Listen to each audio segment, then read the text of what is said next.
A rule change, a playing rules update is what they're actually calling it. This comes from the SEC Officiating's official Twitter account in conjunction with the NCAA, and it got people hot. And I'm not going to lie, when I first read it, I had the same reaction as most people. If you're not familiar with what I'm talking about, they released this playing rules update, and it says this. This is all it says. No wonder people got up in arms. This is all it says, okay? I'm reading directly from this release. Defenseless player. A defenseless player is one who, because of their physical position and focus of concentration, is especially vulnerable to injury. When in question, a player is defenseless. Examples of defenseless players include, but are not limited to, and here's the new line: a player in the act of or just after throwing a pass. This includes a player in a passing posture with focus downfield. So, that got people hot. And my first thought was, wait, what? What? Are you saying you can't hit quarterbacks? No, that is not what they are saying.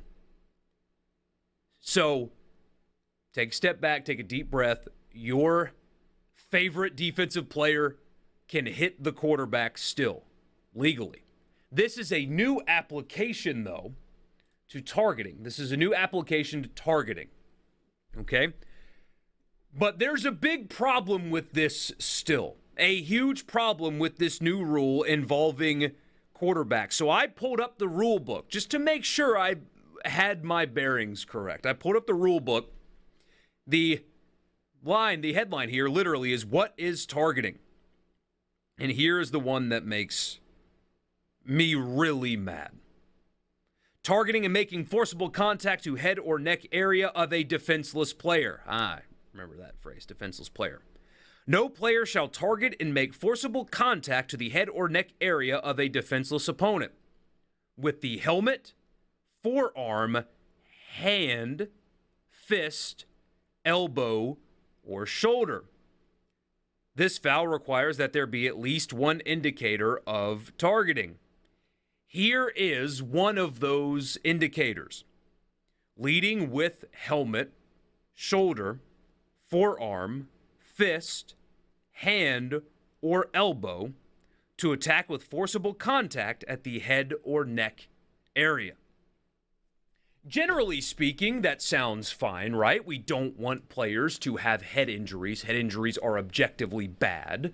That's fine. Targeting, it has actually worked. I know it's frustrating to some people, myself included. The targeting penalty has worked in college football. There are fewer of them. There are fewer of those injuries. It has worked. What has always frustrated me about college versus the pro game is that players get kicked out of games. They get removed from games, and if it's in the second half, they get suspended for the next one by oftentimes making a regular football play. Mark Robinson, who we referenced earlier in the show, former Ole Miss linebacker, was kicked out of the Louisville game last year for making a football play. The running back, though, lowered his target area, and he was high. So they kicked him out of the game. Errol Thompson got kicked out of a game for Mississippi State, I believe 2 years ago, if I remember correctly, for the most innocent football hit of all time. I mean, it was pathetic that he got kicked out of the game for it. But targeting is working. I don't think players should be kicked out of the game. Here's my issue with this new application, deeming a quarterback in the act of throwing a football a defenseless player that is now under the guise of targeting. How often do you see, whether it be a blitzing linebacker, defensive lineman, that's getting pressure on the quarterback, but they know they're not going to get there in time? So what do? Get their hands up, they jump, and try to swat the ball down. They try to bat the ball down at the last second. And often, those players miss. Often, they miss.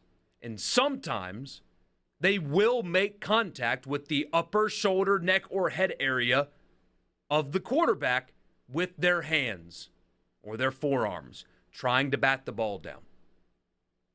What this rule does, if I'm reading their rule book correctly, I've got it in front of me, they say targeting means a player takes aim at an opponent for purposes of attacking with forcible contact that goes, all that mumbo-jumbo. But the important thing, leading with the helmet, shoulder, forearm, fist, hand, or elbow, forcible contact at the head or neck area. Maybe there's going to be some ambiguity. And Caleb says to attack implies intent, which, of course, you know, in real time with how fast the game is, you can't.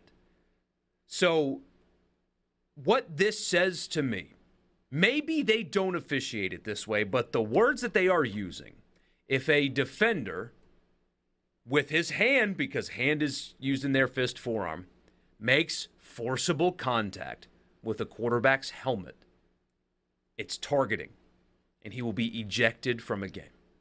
So think about it like this. Ole Miss linebacker, whichever one you want to name. Troy Brown, we'll go with him. He gets called on a blitz, gets through the A gap.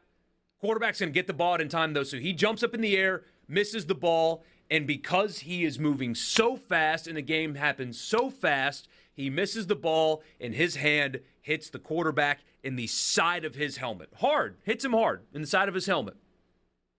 He gets kicked out of the game for targeting. That is what these words say. Take Crumity, if he's healthy, which you hope he is. Not entirely sure how many games he's going to miss, but when he's back and when he's healthy, beats the man in front of him, gets past the offensive guard, trying to bat a ball down. And his hand hits the quarterback's helmet. It's targeting. Because a guy his size with his athleticism, if he makes contact when he's running full speed, it's forcible. And now the rule says these guys are going to get kicked out of the game? Targeting's already poorly enforced. And now you've added something like this, and I promise you it's going to happen in week 1. A guy's going to get that situation happens all the time. It's going to happen in week 1, and a kid is going to be kicked out of a game for missing a ball, trying to swat it down, and instead making contact with his hand on the quarterback's helmet, or maybe his neck. That happens all the time, and it should not lead to you getting kicked out of a game.